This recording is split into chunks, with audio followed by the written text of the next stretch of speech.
All right, welcome back. Take two for the day. Lecture 17.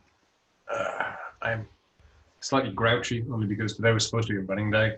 It's been raining all day, and I'm kind of stir crazy, which I guess is a normal condition right now. But for me, it's the first time I really felt like I was confined in. And it's not even virus; it's just weather. Yeah, you guys are okay. Anyway, sorry. This is just beautiful art, I think. So this is obviously a picture of neurons. It's grown in bacteria. These are different strains of bacteria that have been grown on an agar plate to form patterns of different colors.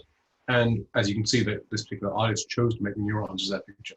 I just think it's gorgeous. So random neuron art for the day. Slightly more functional. You know, we were talking last time about language, and I mentioned the arcuate fasciculus. So fasciculus is from the Latin. I think Latin for bundle is fasces. In any case, it's the pathway between the two main language areas, you know, Broca's area, Wernicke's area. And this is actually a reconstruction of that pathway. So using a technique called DTI, diffusion intense imaging, which tracks the motion of water as action potentials happen. This shows you the bundle of nerves leading between those two areas. So you can imagine Broca's area over here, the cleft between the temporal lobe and the frontal lobe here, and then essentially going around the corner of the lobes into Wernicke's area in the temporal lobe here. This is a reconstruction, but a very accurate reconstruction of that bundle of fibers. And again, just cool stuff. In more techie news, this is one of the latest devices for combining electrical recordings and genetics. So this is a multi-pole electrode. You can see it has 16 poles, able to record from 16 individual electrodes. And you can see the resolution here. The cool thing about this is it's made out of zinc oxide. Zinc oxide has this neat property of being transparent and of being conductive. So this can be used both as an electrical recording device or stimulator, and also as an optogenetic tool. So you can send a laser pulse down any one of these individual electrodes and stimulate from those. Neat combination, allows you to do combination techniques that wouldn't otherwise be possible. So transparent electrodes. With luck, by the time we get to the class for today, Luke, Chris, and Sophia Evelyn will have had time to get together and make a video. We'll come to that paper later on. So just to recap, last time we were looking at different drugs and mechanisms of addiction. Marijuana is a good example. Has the dopamine release that you might expect, but also has this, interesting property that delta-9 THC, the endogenous psychoactive constituent of marijuana, blocks hippocampal activity. Doesn't wipe it out, it doesn't make it zero, so you can certainly get addicted to marijuana, you can certainly form memories, but it's less easy than with most of the other drugs of addiction. So one of the reasons why marijuana is less addictive is because hippocampal activity is impaired. It's not zero, but it's knocked down. And as I mentioned here, my PSA, if you're going to pick something not to do, please don't smoke. Don't smoke anything. Smoking is just so horrendously bad for you in so many ways. Please don't start. If you've started, please stop. If you need help, let me know. It's just nuts. We ended up talking about some of the more complex issues in addiction research. And in particular, the point that it's not just that one pleasure pathway, that dopamine midoflurane bundle. There are multiple brain areas involved, things like lack of self-control, prefrontal cortex involvement. Certainly there are comorbidities. So it is the case that people who have an addictive personality type or addictive brain are susceptible to both drugs of addiction and also things like gambling that give you that same high, same rush. But there are multiple brain areas, and the pattern of those brain areas changes from a normal, healthy brain state to the addicted brain state. And in particular, as I emphasize, the default brake on some of your behaviors that comes from most of the prefrontal cortex is greatly diminished in the context of addiction, and the plan to seek out drugs, the plan to meet your cravings, and this whole memory addiction network is greatly strengthened. So the balance of activity and the balance of connectivity is greatly altered in the addicted brain. I mentioned I thought that link might have decayed. I'm right, it has. It's still available though on the Wayback Archive. And so if you go to this particular rather long link, which I just cut and paste, you can see the original content, and it's really worthwhile. It's a good, very popular level discussion of, is this really food addiction? There's a whole follow-up literature, some great work by a guy called Bart Hobel at Princeton, thinking about whether sugar in particular should be classified as a drug of addiction, whether you can think about something like Coke or even some forms of candy, are those addictive substances? Yeah, and I think that's pushing it a little bit, but it's not completely stupid to think about sugar as well as being the fuel for your brain, as being, your brain gets happy. We saw the fact that your brain can tell when you have a caloric drink versus a non-caloric drink. You certainly get a reward from drinking something that's sweet and has calories in. Is that an addictive substance? If so, how do we regulate it? Coffee. I don't kid when I say I probably have some low-level physiological addiction to coffee. I'm certainly a grouchier person if I don't have it in the morning. I've tried the experiment. Can I give it up? Yeah. Do I feel any pain or actual lack of pleasurability if I go a week without coffee? No. I took it out for a month at one point just to see. It's not hard, so I don't feel any guilt, but there's certainly a accommodation. My brain almost certainly has made some adaptation to expect to get repeated doses of caffeine throughout the day. Then we move from addiction to look at language. I want to reiterate this, psychological Sapir-Whorf hypothesis. This has nothing to do with the brain mechanisms of language. This is purely about how the ways that we think and the ways that we can think are constrained by the words that we have available. There's a great example in French. There's a phrase, l'esprit de l'escalier, which literally translates as the spirit of the staircase, and is actually a word that describes the process where after you leave a conversation, you immediately think about the retort you should have made, but it's too late. And so the idea is you're on the staircase leaving a room, and then the words come to you, the spirit of the staircase. That's a concept that in English takes a whole bunch of words to describe. In French, there's a phrase, Schadenfreude. Schadenfreude is German. It means basically the taking of pleasure in someone else's misfortune. It's not that you can't think about that in English, but that's easier if you have a word for it and it's embedded in your language and your thinking. And there are lots of others. So, Sapir-Whorf hypothesis. The fact that the anatomy of the human oral cavity and larynx are critical to our ability to make language sounds. And I pointed out, this has come at a significant evolutionary cost. Your odds of dying from choking are greatly increased. There must be a real advantage, real evolutionary pressure to have this ability to form language. And then we went through the whole Wernicke-Gershwin model, which is still, it's kind of accurate. It's not as accurate as was first thought. In particular, you get these input areas, processing of content in Wernicke's area, processing of how you want to form your speech output in Broca's area, instructions to the motor cortex. And in fact, it turns out that the key part is underneath those areas.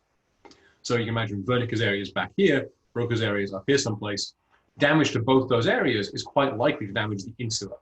The insula is this bit of cortex that's inside, almost hidden under the outer layers of cortex here.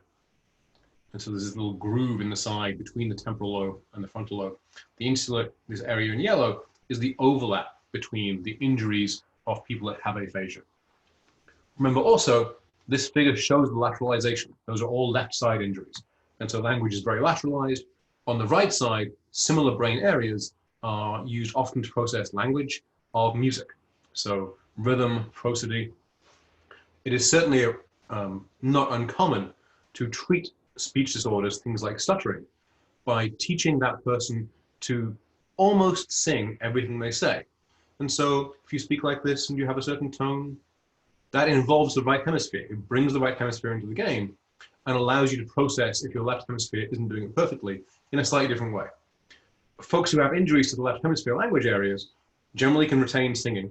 They can also, oddly enough, retain swearing. Swearing appears to be part of this right hemisphere language processing. Why it should be different from all other forms of language, we don't really know. But both profanity and prosody, the chanting or rhythm, are both contained on the right. We looked a little bit at the two different ways, basically, you can read words, either via whole words or via letters building up those words. And in development, you start out with this pathway, and then for the most part, most of the words we read every day now go through this whole word recognition path. I talked about the fact that uses a part of the brain, the fusiform gyrus, on the very base of the brain. It's actually the same area we use to put together faces from distinct features. So the process of chunking all the letters into a whole word has a lot in common with the process of chunking your mother's eyes and nose and mouth into the whole thing of your mother's face. It was working in very similar ways. Talked a little bit about the difference between languages. So dyslexia, very hard in Italian, very easy in English. And that was really language. That was the whole topic. My usual, comment. Every time I get to this slide, I clearly have a conditioning that expects questions now. And so I see this slide, I want to pause and answer questions. I'll talk to you guys tomorrow and we'll deal, not with this class, with the previous class. Looking forward to those questions. Moving on, we're going to spend probably at least 2 classes on what I said was my favorite part of neuroscience and the field I work on, learning and memory. Memory is the trace in the brain that is the product of learning. Learning is the process of acquiring a memory, basically teaching yourself something new, some association between stuff that you didn't know before. There are several bits of supporting media, if you like, on the Blackboard website, including the whole length version of this movie. I'm not going to play the whole thing here, but it's called Remember This. What happened? That was weird. Black and a black and one. Okay. Red card. Right there. Show me 20, get 100. Right here. Show me 20, get 100. Oh, what happened? You gotta watch the card. I'm telling you, you gotta watch. It's so simple. Something shocking is about to happen in this New York City park. Pay close attention and take note of the details. And no, it's not the lack of social distancing. No, you got it wrong. You will be tested. With all the money. You see, there it is. There it is. Which one is it? Go ahead, point to it. This one right here. Look. Which one did you say? This one, sir. You show where the one. You're the winner. 3-card Monty is obviously a game of memory.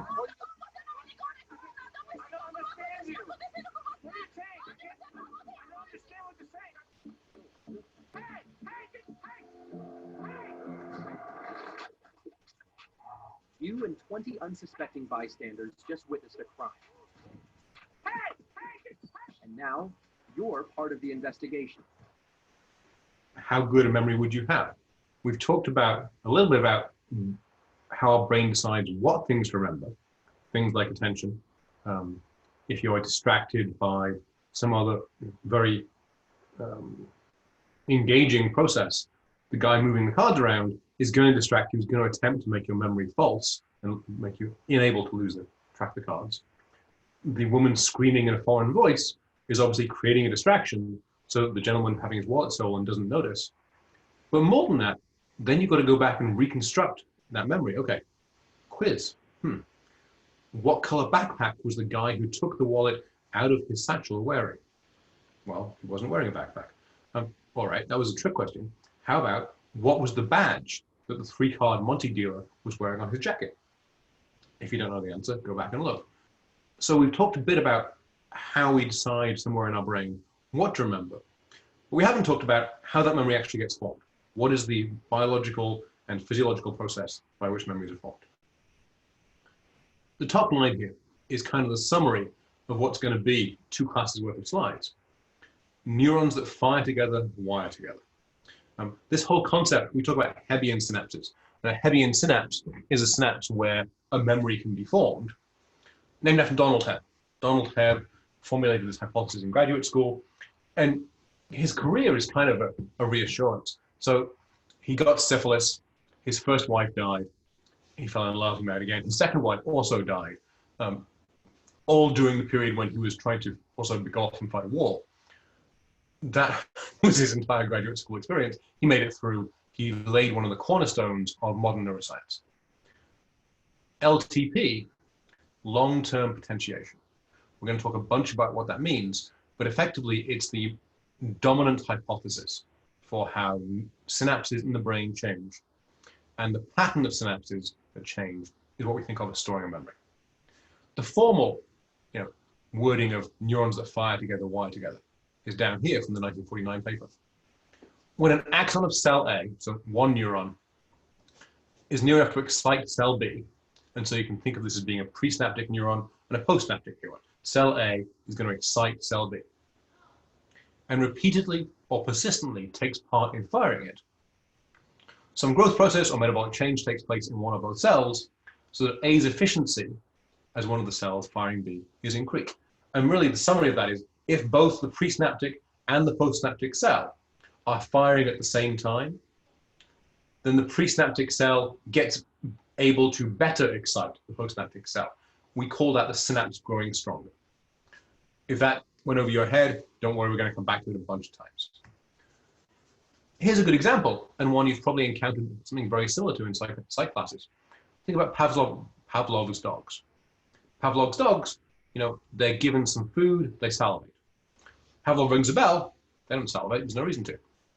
But if he repeatedly rings the bell and then gives them the food, what you are teaching the dogs is, hey, bell means food, and so the bell will cause them to salivate. They've got this new memory, this new association between bell and food, and therefore salivation, that wasn't there previously. On the screen is a similar example. This isn't a rabbit. So if you have a rabbit and you puff air at the eyeball, the rabbit will blink. This is massively oversimplified. There isn't one neuron. I'm going to talk about things like Tom Cruise neurons and grandma neurons. I don't ever mean single neurons. It's always going to be a whole bunch of neurons forming a whole bunch of connections. For the purposes of how we discuss it, we'll talk about single synapses, but it really isn't. Unless you're working in a very, very simple organism, something like a sea slug or maybe a fruit fly larva, it's not going to be a single synapse. It's going to be a whole bunch of synapses, and the same thing is happening. So imagine a neuron that is sensing that puff of air to the eye. Somewhere in your nervous system of this rabbit, there's a strong connection, a synapse here, to a blink neuron. Again, not one neuron, but go with the concept. So every time this neuron fires, you blink. Sense puff of air to the eye and blink. So this synapse is a very strong synapse, which means the effect of the presynaptic neuron on the postsynaptic neuron is very high. All right, something else is happening. There's a tone being played, and there's a tone we can all hear, it turns out. Somewhere in the rabbit's ear, there's a neuron that responds to that. And it has some connection to motor neurons causing blinking. But that connection is probably effectively zero. There's no reason for the rabbit to blink in response to hearing a tone. So this synapse here has little or no strength, may well be zero. We talk about that as a silent synapse. And certainly when the rabbit hears this tone, they're not going to respond by blinking. This connection is not strong enough. But if repeatedly, as we puff air onto the eyeball of this rabbit, we also play this tone, this is like food and the bell. These two things are happening at the same time. And so think about this synapse, okay? This synapse starts out being weak. The fact that there's a tone doesn't cause the animal to blink. But think about what we just said about neurons that fire together, wire together. The blink neurons are going to be firing. They're going to be firing because there's a puff of air coming into the eye. The tone neurons are also going to be firing because they're hearing a tone. So both sides of this synapse are going to be active at the same time repeatedly. Even though this neuron isn't causing this neuron to fire, this connection, both sides of it are active at the same time. It's going to get stronger. And if you do that several times, this will get strong enough that now just hearing the tone is enough to make the rabbit blink. That's the memory. The memory in an absolute, biochemical sense, the memory is the change in strength of the synapse. The rabbit has learned to put together hearing a tone and needing to blink. And the way it's stored that memory is it's not one synapse, it's many, many synapses, but it's in these synapses getting stronger, in the connection between the presynaptic neuron and the postsynaptic neuron getting stronger. The example I often use in class, not Pavlov's dogs, I use your grandma. Think about your grandma. All right. Unless you have a grandma who's pretty unusual, your grandma probably doesn't usually carry around an axe. But I'm going to tell you, grandmas carry axes. All right. Somewhere in your brain, there are a bunch of neurons representing everything you know about axes, and a bunch of neurons representing everything you know about grandmas. And the connections between those two, until a few minutes ago, were basically zero. Grandmas don't carry axes. Axes don't make you think of grandmas. No. But now I've paired those two things together several times, grandmas and axes. Imagine grandma carrying a big axe, some blood dripping off. Okay, that picture's in your mind. Grandmas and axes. You will very likely remember this concept of grandmas carrying axes, certainly for the semester, maybe forever. You very rapidly learned a connection between two things that weren't previously associated. So you can imagine that you have somewhere in your brain a collection of connections between grandma neurons and AX neurons. And I've made them both active at the same time, all the grandma neurons and all the AX neurons. So whatever these connections are, both sides were active at the same time, because I made you think about grandmas and I made you think about AXs. And so that synapse has got stronger. And that set of synapses, probably 15, 20, 100, 1,000, we don't really know how many synapses make up a particular individual memory, but however many it is, they got stronger. And now your brain has the information. Grandmas carry AXs. Also, my professor's weird, but mostly grandmas carry AXs. We've said it probably 20 times now. That memory is getting pretty strong. It's going to be actively hard for you to forget that grandmas carry AXs. All right, moving on. Not just humans, right? One of the cool things about memory is the mechanisms, the neurons, the specific chemicals that are involved in forming a memory in your brain are exactly the same chemicals, processes, and so on, as form the most primitive form of memory we can think of. So this is from an aplysia, which is a sea slug. A guy called Eric Kandel at Columbia won a Nobel Prize a few years back for elucidating some of the mechanisms of memory using this model organism. And this is one of the most primitive forms of memory. So the sea slug has a reflex. When you touch part of the skin close to the gill, it retracts this gill. It just sucks it back in. It's withdrawal. There is also an organ on this sea slug called the siphon. And initially, siphons don't do anything particular with gills. But if you repeatedly poke the siphon and touch near the gill, so you've paired those two things together, eventually and pretty rapidly, now touching the siphon will cause the gill to retract. And in the aplysia, we know exactly which neurons are involved. We can study the exact synapses. It's a useful, simple organism. In the human brain, and in fact, in the mammalian brain in general, the part of our brain that does this is called the hippocampus. And we've talked about this a little in the past. I've mentioned it's involved in memory. You've encountered HM. HM is this famous patient that had the lesion of his hippocampi. Walter Penfield came along, scooped out those hippocampi to cure his epilepsy. It worked, but now his hippocampi were gone. He couldn't form new memories. And you can see this, in a cross-section view. The hippocampus kind of curls down from the middle of the brain on both sides and ends up right next to the amygdala inside the temporal lobe. Why is it called the hippocampus? Well, hippocampus is Latin for seahorse. And some 18th century anatomist thought that this hippocampal shape, this kind of curved out to the side, looked like a hippocampus. And that's what they called it. You can imagine also, it does this on both sides, kind of spirals back around the head. And at one point, people thought that looked kind of like a ram's horn. So there are still some textbooks and some new anatomists who refer to this as Ammon's horn or ram's horn. Regardless, the hippocampus is this kind of long, thin, elongated set of neurons, and we are well established now as having memory formation occurring primarily in the hippocampus. That's true mostly for what we call declarative memories, and I'll talk about that on the next slide. Non-declarative, unconscious memories, and in particular motor memories, don't take place in the hippocampus. So this is a slide that actually illustrates an experiment, that I did as my very first study in graduate school. And what you're teaching people to do is trace inside an object while looking in the mirror. So it's mirror reverse tracing. This is surprisingly hard to do. You guys can practice it, but people can learn it pretty well. So you'll have, maybe 30 errors on day one.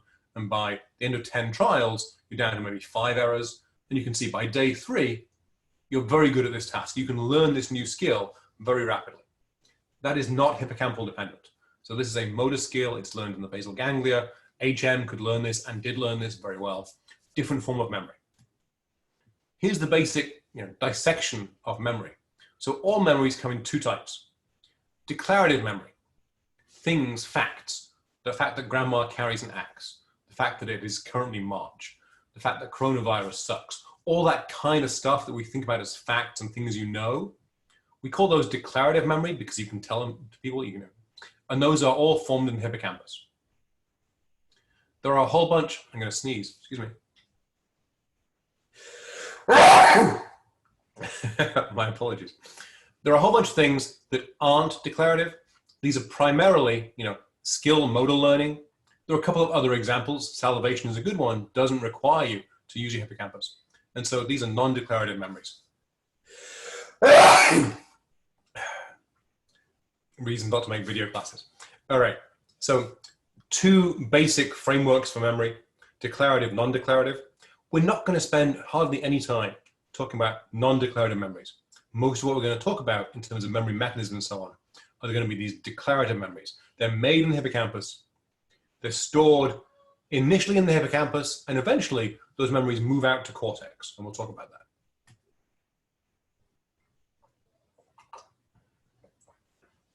In some cases, if you have really large amounts of memory, you can actually see physical changes in the hippocampus. A couple of good examples. These 2 species of bird are very closely related, but they live in different places. So the Florida scrubjay lives, as the name suggests, in Florida, has access to food year round. So it does store food, but it really doesn't need to remember where it stores the food because it can always find more food. Has a fairly weak special memory, and so has a fairly small hippocampus. Its related cousin, the Clark's nutcracker, lives in much more northern environments, hides seeds during the summer, and has to go back and find them in the winter, has to go find those places where it hid the seeds. So it has to remember a whole bunch of spatial locations. This bird has very good spatial memory, and it turns out it also has the largest hippocampus by fraction of the brain of any bird species. In humans, there's a great example that sadly in the era of Uber is going away. So black cabs in London, if you guys ever go to London, take a black taxi, get in the cat taxi and say, please take me to blah, whatever it is, the Science Museum, Buckingham Palace, wherever you want to go.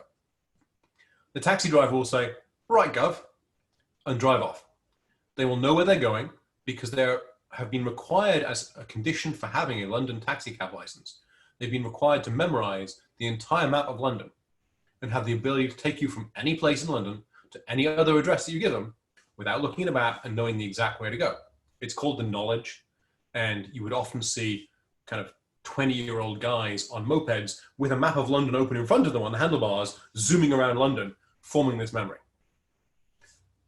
There was a cool study that looked at the size of the hippocampus in taxi cab drivers learning the knowledge, and they were actually able to show it physically increased.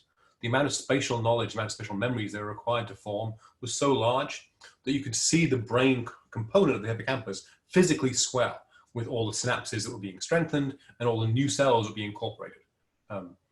In some ways, it's very similar to think about your motor cortex. When you're learning to play piano, you get more brain space devoted to very intricate finger movements, but this is for memory. This is the hippocampus. The lack of memory, of course, is called amnesia. We'll come back to this, but one of the better representations of amnesia in the movies is actually Finding Nemo. Dory has amnesia, and so she's afraid of the trench, but can't remember why she's afraid of the trench. The emotion is intact, but the declarative content is not. That's actually pretty accurate. It's one of the better examples. There are some really bad examples of amnesia in the movies. We'll come back to this stuff. But the failure to be able to form memories, like HM, is obviously called amnesia. All right, so back to this forming an association, whether it's a puff of air to the eye and a tone, so a tone makes you blink, or it's grandma's carrying, I'm willing to bet, all of you filled in that sentence with an eye roll and axes, because grandmas carry axes. That's what you've learned. This is just a picture of the aplesia nervous system. Each one of these little blobs is an individual neuron, and all aplesia have the same neurons in the same place. If you happen to go to a conference that's talking about aplesia neurobiology, you might have a session called the R2 session, and everyone in there is talking about this one neuron. It's the same neuron in all aplesia, it's the same size, it has the same connections, so it makes a very nice system to work with. For human and mammalian stuff, primarily rat and mouse, we use the hippocampus, and this is a slice through the hippocampus. I'm not going to get into great detail. I don't want you guys to memorize all these little anatomical features, but if you take a slice through the hippocampus, so remember the hippocampus is this kind of long sausage curving around into your temporal lobe. If you take a salami slice of that sausage, it has the neat anatomical feature that many of the connections actually line up within those salami slices. And so you can take that slice, you can keep it alive in a dish, you percolate oxygen and glucose and so on over it, and you can study the synapses. You can study the connections between the different neurons in a slice in the dish because they are somewhat maintained within that salami slice structure. it's kind of helpful and convenient. So you can put a stimulating electrode in to the presynaptic neuron. You can put a recording electrode in to the postsynaptic neuron. You're going to see a bunch of figures like this. On the y-axis is the membrane potential of the postsynaptic neuron. And you should remember back to our action potential discussion that becoming more positive, we call this depolarization, right? When the neuron, postsynaptic neuron gets more positive, it's more likely to fire. So a little pulse in the presynaptic neuron that causes an EPSP is going to make that postsynaptic neuron depolarize a little bit.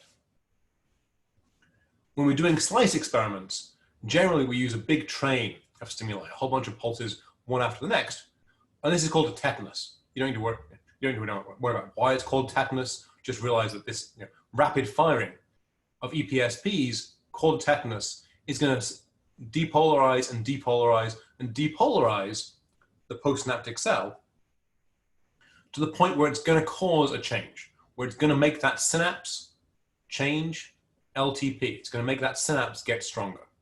And we're going to talk a bunch about the mechanisms of why that's true. What's happening when this presynaptic neuron is firing enough that it depolarizes the postsynaptic neuron.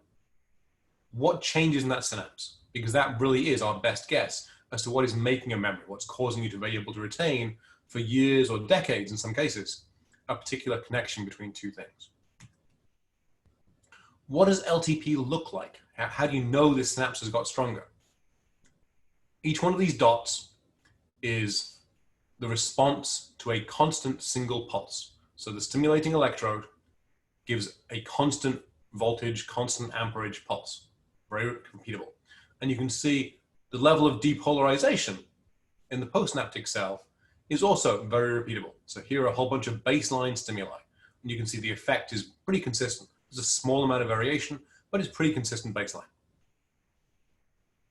You give a tetanus, you give a rapid pulse, several brief stimuli, all very close together. You can ignore this green stuff, that's an artifact basically. But then look at this, for the next 60 minutes, and really for as long as you can keep this slice alive in a dish, these dots are the same magnitude of stimulus as the ones that were being given down here. But the response of the postsynaptic cell is much bigger. It's being potentiated. So when we talk about LTP, potentiation means that for the same input, for the same presynaptic firing, you get a bigger depolarization, a bigger change in the postsynaptic cell. That synapse has been potentiated. And LTP, long-term potentiation, just means that potentiation is persistent. So in this experiment, for instance, you can see it doesn't change, hangs around above baseline for at least the duration of the experiment. And this would be true for 3 hours. If you could keep the slice alive, I think the record is something like 3 days of being able to maintain that slice alive and electrical connections and so on. The LTP is consistent for that entire time. You've changed the synapse, and the synapse is long-term change. It doesn't just go away. So think about Hebb's rule again, right? Both sides of a synapse active at the same time, the synapse gets stronger. It's really important that that is a specific effect. You only want that one connection to get stronger.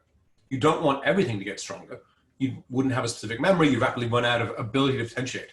So imagine this is a grandma neuron. And let me say again, there is no one grandma neuron. When I say grandma, 10,000 neurons maybe in different parts of your brain are all lighting up. Things about how she smells and the cookies that she makes and the color of that weird pink dress that she wears and the fact that she lives in Oklahoma and all kinds of stuff. Whatever is created by the image that I say grandma. Lots and lots of neurons are firing. For the purposes of our simplification, imagine this is a grandma neuron. And imagine over here is an input to that grandma neuron from, you guessed it, an axe neuron, right? So when I say axe, lots of things activate in your head. Made of metal, used for chopping wood, maybe carried by Paul Revere or John Bunyan, whatever your brain thinks of about axes, you can throw them at people. If we stimulate axes and grandmas, we want this synapse to get stronger. We don't want to make a memory that grandma drives a Ferrari, or eats Twinkies, or likes Drake, or even carries a sword. None of those things are true. You know, maybe they're true, I don't care. We want you to remember that grandmas carry axes. We want only this one synapse to get stronger. And so the process of LTP is very specific. It requires both sides of an individual synapse to be active at the same time for that synapse to get stronger. We'll come back to that, but that's really important. If that didn't make sense to you yet, rewind the video, think about it again, and just get the concept that what's going to happen when LTP is created is this specific synapse that we are potentiating is going to get stronger. And that pattern of synapses that's getting stronger, we call it an engram. I wish I could doodle on the screen somehow. E-N-G-R-A-M, engram. That pattern of synapses that got stronger, that is the memory. That is what we think of as the neurobiological structure that is the memory that grandmas carry axes. You can actually track those spines in real time. Sorry, I forgot to mention. This picture, this is a pyramidal cell in the hippocampus. Here's the cell body, here are the dendrites. And the dendrites really do have these little knobs all over them. We call them spines, and they really do have little synapses coming into each knob. That helps to separate the individual contacts. And so presumably the reason for this evolutionarily is it makes memories better able to be distinguished. And so you can track those spines in real time. We can actually visualize, here is a 3D reconstruction of a single hippocampal dendrite. And each one of these little protoplasmic blobs coming off is a separate spine, each one of which will have a different input coming into it. And so you can actually track those now in real time. You can watch spines grow and get smaller and retract and get larger and so on. It's really pretty cool, the level to which we can watch this. When I say you can watch them grow, LTP, one of the things it does, one of the ways that it makes the synapse stronger, is by causing the contact between the presynaptic cell and the postsynaptic cell to actually physically get bigger. And you can imagine, if there are more receptors on the postsynaptic side and more places to release neurotransmitter on the presynaptic side, that's going to make this whole synapse a lot stronger. There's going to be a bigger EPSP when this cell fires. So one of the ways that LTP actually occurs is the synapses physically get bigger. Those spines physically increase in size. All right, mechanisms of memory. On the postsynaptic side of the synapse, and we're going to talk only about glutamate synapses for this whole discussion of memory. The neurobiology and the biochemistry are much better known for glutamate synapses in the hippocampus than for any other part of the brain and any other neurotransmitter. So presumably there are synapses that form part of memories that use dopamine and serotonin and so on. We're going to focus entirely on glutamate synapses. In the postsynaptic cell, there are two types of glutamate receptor, NMDA and AMPA. So AMPA channels, those are your kind of baseline default ionotropic channel. And you'll remember from our discussion of neurotransmitters, that means glutamate comes across, binds to the channel, opens up, some sodium, some potassium go in, you get an EPSP. Very simple. NMDA channels, that's what pictured here. NMDA channels are the single key molecule for forming memory. So this is how an NMDA channel works. It gets opened when glutamate binds. All right, so far so good. But that's not enough. Just glutamate binding doesn't cause anything to happen because magnesium sits in the channel and prevents anything else from going through. Magnesium can't go through, but neither can anything else.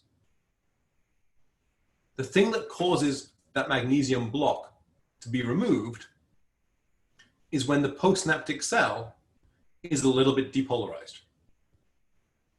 That causes the channel to change shape, the magnesium goes away, and now ions can go through the NMDA channel, and in particular, calcium ions can come in. So the result of this NMDA channel being open is that calcium can come in to the postsynaptic cell. And for that to happen, two things have to be true, right? The first thing that has to be true is the presynaptic cell has to be active because glutamate has to be released. The second thing that has to be true is the postsynaptic cell has to be active to get rid of this magnesium block. The presynaptic cell and the postsynaptic cell both have to be active. This is Hebb's rule. So both sides of the synapse are active at the same time, and now calcium can come through. The NMDA receptor is acting as what we think of as a coincidence detector. It is open and allowing calcium to come in when and only when both the presynaptic and the postsynaptic cell are active at the same time. And we'll see in a minute that calcium coming in is the trigger for all the rest of the steps of memory. So this NMDA channel on the postsynaptic cell is the key first step in allowing a memory to form. So here's a synapse. It's a glutamate synapse in the hippocampus. And you can see again, there are these two types of channels. In red, we have the AMPA receptor. Why is it called the AMPA receptor? You don't care. A particular drug, and honestly, I forget what even AMPA stands for, bind to that channel, doesn't matter. The point is that an AMPA channel is a simple ionotropic channel. Whenever glutamate comes along, glutamate, these little yellow triangles, so whenever glutamate comes along, opens the AMPA channel, some sodium, potassium come in, this cell gets depolarized. You get EPSP. Notice that at this time, the NMDA channels are not open because this magnesium block, the red rectangles here, are preventing anything from going through these channels. So you can imagine this is the baseline state. You pulse the presynaptic neuron, you get a little EPSP. That's no potentiation, just a little blip, a little EPSP. Now imagine that you've pumped and pumped, you've given a tetanus. And so these AMPA channels have been open for quite a while. What that means is that the postsynaptic cell is now somewhat depolarized. So when this postsynaptic cell is depolarized, now that glutamate can also activate the NMDA channels and calcium can come in because the presynaptic cell and the postsynaptic cell are active at the same time. You should remember we talked about calcium before. Sodium, potassium, they really just cause the cell to depolarize. But when calcium comes into a cell, it does cool stuff. So you'll remember when calcium comes in to the presynaptic cell, that's the trigger for glutamate to be released. Likewise, when calcium is able to come into the postsynaptic cell through these NMDA channels, that's going to trigger a whole sequence of changes that are going to cause memory mechanisms. It can't get in through the AMPA channels. It can only get in when the presynaptic cell and the postsynaptic cell are firing. So this magnesium block has been removed, and now the NMDA channel allows calcium to come through. So here's our synapse again. Presynaptic cell is firing, causing an EPSP enough to make the postsynaptic cell fire. You can imagine that this is a strong connection. Maybe this is a puff of air to the eye, and this neuron we're imagining here is a blink neuron. Let me say it again. There's not one blink neuron, there are thousands of blink neurons. But imagine that's a pre-existing strong connection, right? So pre-existing connection between a puff of air to the eye and a blink neuron, very strong connection. This is a strong synapse, causes this postsynaptic cell to depolarize. Imagine that at the same time, you're also stimulating over here, and you're stimulating this tone neuron. By itself, that wouldn't be enough to change that synapse. This tone neuron doesn't have a strong connection to begin with. But because the puff of air is coming in, causing this whole cell to depolarize, if you play a tone at the same time, this synapse will strengthen. So the puff of air to the eye is already strong and might get a little bit stronger as a connection to the eye blink. But importantly, the tone neuron and the connection to this blink is going to get much stronger because both sides of this synapse were active. Tone neuron here, blink reflex here, this synapse is getting stronger. And so this is the biochemical way that you learn a new thing through conditioning. You've got a pre-existing strong connection, so puff of air causing a blink, and you pair that with something that wasn't previously connected, a tone. And now, because the blink neurons and the tone neurons, both sides of this particular synapse, are active at the same time, it's going to end up becoming strengthened. All these other synapses, where both sides are not active at the same time, they're not going to get strengthened at all. Nothing's going to happen. It's only the one where both sides are active at the same time that's going to basically have this memory. We can look and check that a particular neuron is repeatedly part of the same engram. So remember, the engram is the pattern of neurons that encodes for a particular thing. When I say grandma, an engram gets activated. That engram now includes the fact that she's carrying an axe. But a whole bunch of neurons, it's the same neurons every time, encode grandma. Maybe you have a pattern of neurons for Tom Cruise, right? So here's a pretty famous video clip of Tom Cruise. You may have seen this. Getting very excited about Katie Holmes on the Oprah show. Jumping on the couch, you know, this thing went haywire. It was kind of pre-Twitter, so it wasn't all over the internet, but it was a famous clip. If you've got a memory for that clip, the set of neurons in your brain that's responding to that clip, is it going to be the same neurons every time? The answer is yeah. And the answer is yeah, even if you're a rat. So what I'm going to play you next is a recording from a rat hippocampus while the rat was shown video clips that included Tom Cruise jumping on the couch. And what you can see is that particular neuron responds repeatedly to the same stimuli. So each one of the blips you're going to have little clicks is that neuron firing.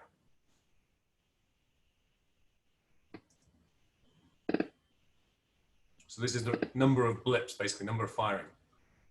Originally, there were little video clips here.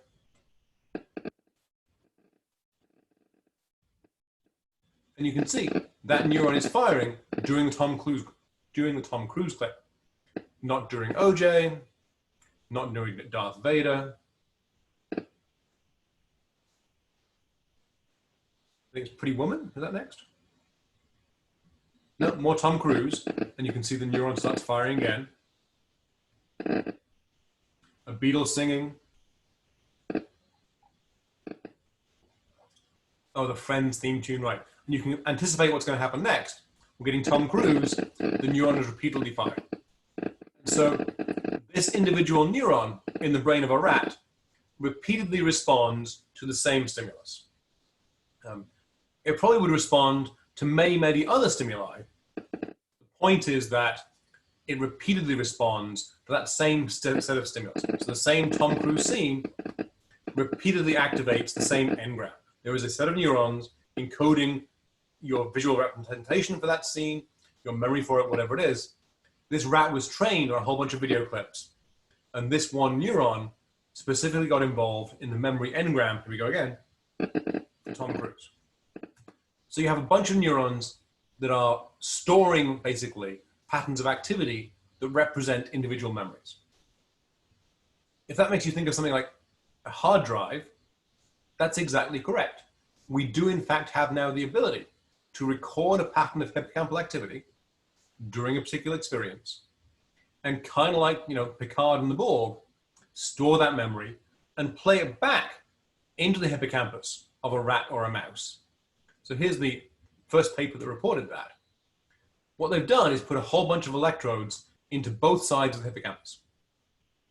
And they've recorded the electrical activity while the rat was learning a particular task. Details of that task, not important, doesn't matter, but they recorded the electrical activity patterns across both hippocampi. And you can see the rat learned the task pretty well. This is the number of correct performances, much better when there was no delay. As the delay got longer, the task got harder. All right, fine. Now what the experimenters did is entirely inactivate the hippocampus, put in a local anesthetic, prevent any input to the CA3-CA1, and instead play back into the hippocampus the code from their previous recording of the hippocampus. These three lines here, so the bottom blue line is the animal that had the hippocampus inactivated. And you can see compared to the control up here, it's much worse. It's making many more errors. The red line are animals that have their hippocampus inactivated, but they're being played back the recording of their hippocampal trace when they previously learned the task. And you can see they're not quite as good as the controls, but they're much better than the inactivated hippocampus dudes. Basically, we had the ability in the experiment to record the memory for learning that task and play it back into the hippocampus to recreate that memory and allow the animal to be better on the task. So you really can these days have a hippocampal hard drive. This is the Moses. The mechanisms for hippocampal memory, and in particular for spatial memory, have been worked out in really quite good detail. The patterns of cells that are active when a rat or a human, but mostly a rat, learns a particular space, learns the spatial orientation of different stimuli, learns how to solve a spatial maze to find some cheese. Those have been worked out in great detail. You can record individual cells. And what you'll see is that if you record from 3 different cells in a new environment, and this is a heat map of where they fired, take the rat away, bring it back 3 hours later, those maps are consistent, right? So an individual cell in the hippocampus, as well as responding consistently to the same kind of memory stimulus, also will respond to the same place in the world. So you have maps in the world, you have maps of all kinds of stimuli, repeatedly activating the same engram, repeatedly activating the same set of neurons, kind of acting like a landmark for that particular place in space, or responding to Tom Cruise, or responding to your grandma. That set of neurons is going to be consistent, storing that memory. So far, we've got the calcium, right? We've stimulated the presynaptic neuron, some calcium has come in. And I said that calcium is going to trigger a whole bunch of next steps to create LTP. What are those next steps? We're going to walk through this in great detail. And in particular, we're going to walk through this whole, CAM kinase 2, don't worry about that, we'll get to it later, and this whole series of strengthening of the postsynaptic cell. But I put this figure in here because one of the cool things that calcium does is activate an enzyme called nitric oxide synthase. And you should remember from our discussion of neurotransmitters, nitric oxide is a gas.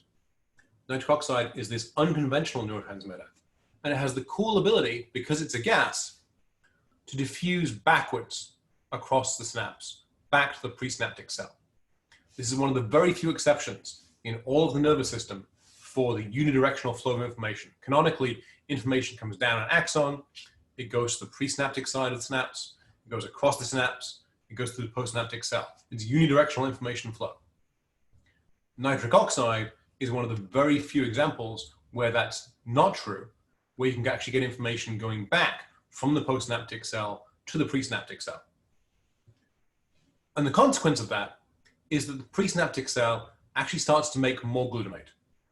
So as a consequence of calcium coming in, which is what I told you, is this trigger for LTP, the presynaptic cell starts to make more glutamate. Okay. 1 second, sorry. Hey, no. Okay. I didn't mean to check. There you go.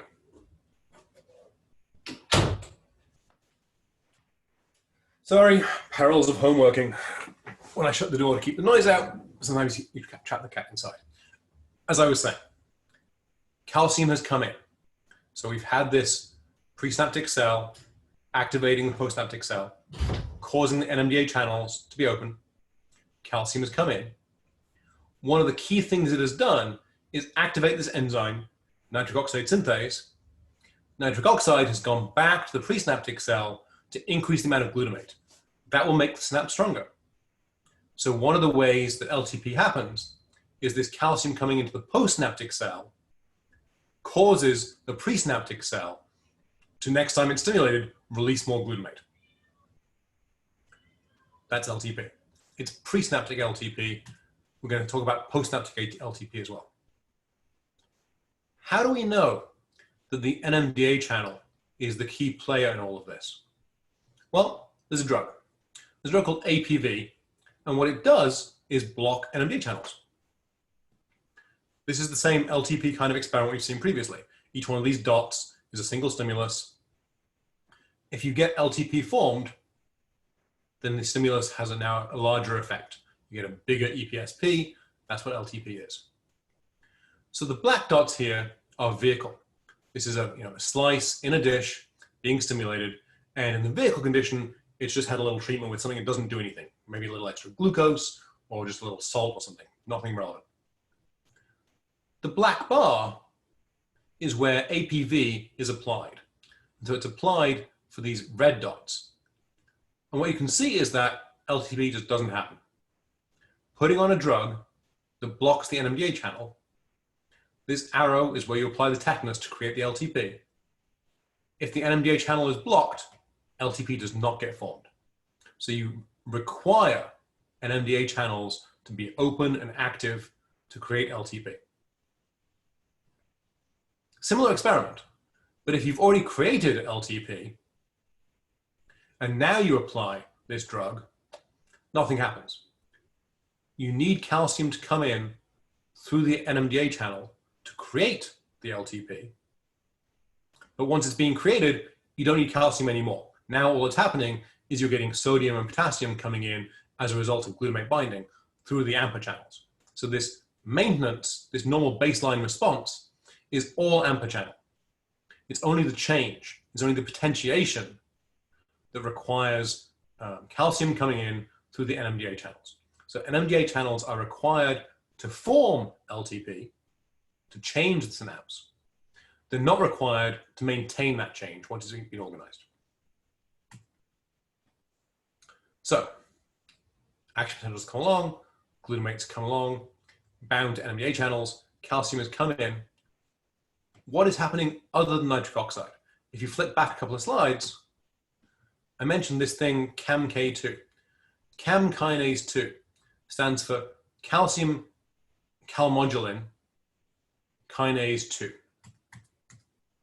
And so this is the major thing that calcium does when it enters this postsynaptic cell. The consequence is going to be that more AMPA channels end up stuck in the membrane. So I told you, you don't need NMDA channels once LTP is established for that potentiation to exist. The reason that potentiation exists is that more AMPA channels get taken from inside the spine, inside the synapse, and put up here into the membrane. So you now know two mechanisms by which LTP is happening, both of which are caused by calcium entering the postsynaptic cell. The first one is that because of nitric oxide, more glutamate is being released from the presynaptic cell. The second mechanism is right here. There are more AMPA receptors going into the surface of the postsynaptic cell. So more glutamate's being released, and it has more receptors to bind to. Overall net effect is that the EPSP triggered by that presynaptic cell is much bigger. Much more sodium potassium will come in. That's a key concept. We'll come back to it. But when we talk about a synapse being strengthened, generally what we mean by being strengthened is it has more of these AMPA channels sitting at the cell surface, and maybe it also has a little bit more glutamate being released. That's what makes a synapse stronger. NMDA channels, not involved. NMDA channels only important for making that change happen, and then you can get rid of them. All of this is downstream of calcium. It turns out that if you have just a little tiny bit of calcium, so if you stimulate a very tiny amount, just enough to get a tiny bit of calcium kind of dribbling in, you actually cause the opposite of LTP. It's important to be able to make synapses get weaker as well, so you can forget things. This happens all the time. We call that LTD, long-term depression. It's exactly the opposite of LTP. I'm not going to talk about it, I don't think, at all, again in the semester. Just be aware that it exists, that you can certainly have synapses as well as getting stronger all the time. You need them to be able to get weaker. You need to be able to forget at some point. You know, I've told you that grandmas are carrying axes. You're going to go, maybe you're at home now and grandma's in the kitchen. You're going to go downstairs, grandma's not carrying an axe. And if you stop taking this class and you still see your grandma a whole bunch, eventually you'll probably forget or diminish this memory of grandma carrying an axe. That's because of LTD, because eventually you'll stop activating that synapse, that set of synapses, you'll forget that part of the memory. It's really important for your brain to be able to actively forget things and not store information that stops being true or is no longer useful. Essentially to save brain space, to save synaptic connections for things that are true. At high frequency simulation, where more calcium is coming in, now you get LTP. So a little bit of calcium causes LTD, more calcium causes LTP.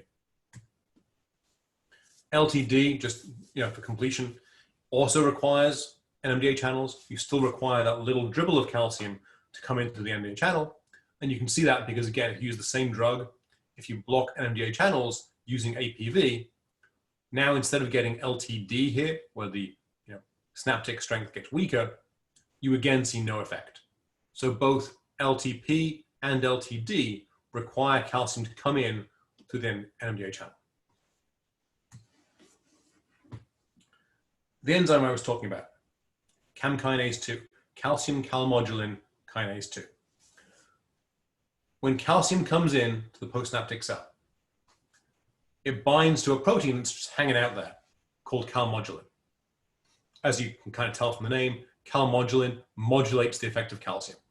And so you get this complex formed where calcium and calmodulin bind together. That complex is then able to activate this enzyme. This enzyme is called CAM kinase 2, calcium calmodulated activated kinase 2, CAMK2. The cool thing about CAM kinase 2 is that one of the bits of the enzyme, one of the protein domains, is kind of on this long, thin protein strand.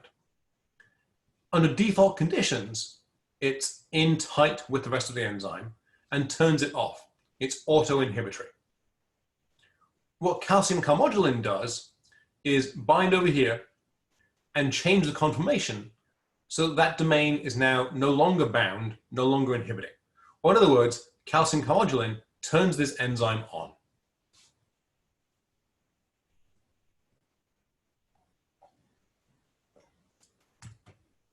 And the second cool thing is that that enzyme tends to hang out in packs, specifically in hexamers, in 6 sets of the same enzyme. Default state, they're all turned off. Calcium calmodulin comes along and turns them all on. And CAM kinase 2 has this cool property that it can keep other copies of itself also turned on. So now when calcium calmodulin goes away again, which happens really quite rapidly, calcium comes into the cell, does its stuff, and then gets buffered away.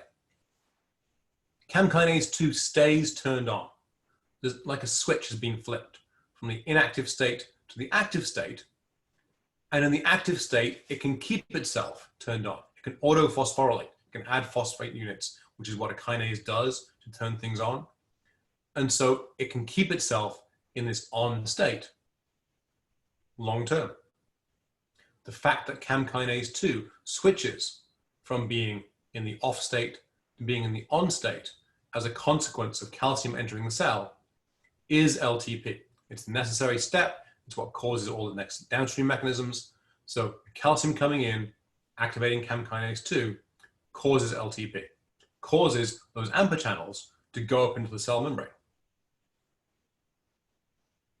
Each one of these steps is both necessary and sufficient. If you simply inject a ton of calcium into the postsynaptic cell, that's enough to trigger this whole mechanism and make the synapse stronger. You'll see probably next class, if you simply directly turn on CAM kinase 2, that's enough to trigger the whole mechanism. So this series of steps, starting with calcium coming in, binding to calmodulin, turning on CAM kinase 2, leaving it in this autophosphorylated, constitutively, semi-permanently active state, that is LTP. We actually call it SLTP for short-term, long-term potentiation, which is stupid terminology, I apologize. But you can imagine, these subunits here, occasionally just by chance, they're going to diffuse away, and they will immediately go back to being in the off state. So this by itself is not a permanent change. CAM kinase 2 can keep LTP active for maybe a few hours, 2-3 hours at most. So it's a short-term memory. You've learned something, you keep it in mind for a couple of hours, you remember someone's name, you remember where you're going, you remember an address, something like that. It'll vanish the next day. It won't be there anymore. To get really long-term memory, LLTP, long-term potentiation, the kind of memory that lasts for months, years, decades, a lifetime. You don't need to memorize this entire pathway at all. If you find chem kinase 2, which is over here, you can see calcium's come in, it's bound to calmodulin, it's activated chem kinase 2. You can ignore everything else on this entire diagram except for this pathway. Chem kinase 2 then activates CREB. CREB is what Candel won the Nobel Prize for finding. So it's in the nucleus, and CREB stands for calcium responsive element binding. It's a protein, it binds to DNA, and it turns on a whole set of genes that are going to cause long-term potentiation, really permanent memory changes. I'm going to go through that process as the last thing we cover in this particular class. We'll come back to it next class. I'm aware it's a complex molecular pathway. Calcium's come in. It's come in through this through this NMDA channel on the cell surface. Calcium comes in and binds to calmodulin, activates chem kinase 2. All right, now that chem kinase 2 has gone to the nucleus and has started turning on some genes. CREB is a transcription factor. It turns on genes. When LTP is being established, something happens at the synapse, and we still don't know what. Something happens locally to make a particular tag. Some protein is made at the synapse. And the chem kinase 2 goes down to the nucleus to activate CREB to say, hey, make a bunch of stuff. That stuff, those proteins that are turned on, go through the whole cell, but the only place they get stuck is here at the synapse that's being made stronger because of these local tags. Here's another way of saying the same thing. Here's the synapse that's getting stronger. The local ribosomes, and you do have ribosomes out there in the dendrites, make some tags. When chem kinase 2 has gone to the nucleus and turned on all these other proteins, those proteins get trapped by the tags only in the synapses that are supposed to be potentiated, only in the places where you're going to get LTP. The same thing happens for LTD, but as a consequence of that chem kinase 2 going to the nucleus, turning on CREB, making new genes get expressed and making proteins come through the cell and then trapped back here in these specific synapses that are being activated, that causes effectively permanent, certainly very long-term LTP. And a bunch of things can happen. I'm kind of putting this here as a slide for you to refer to.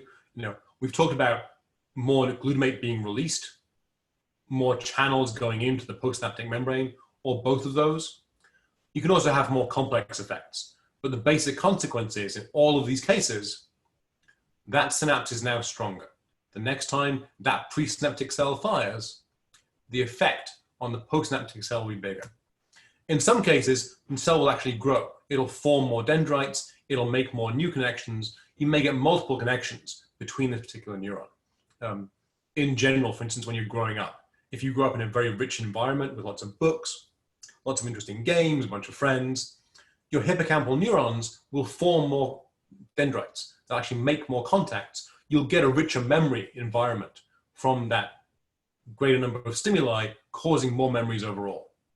Just having a cell with more connections doesn't make a new memory, doesn't make LTP, but it means that you're better able, when you have a stimulus that you want to learn, when you want to form a new connection, when you want to learn that grandmas carry axes, your neurons have more connections to form that new memory, to store that new engram, to learn new stuff.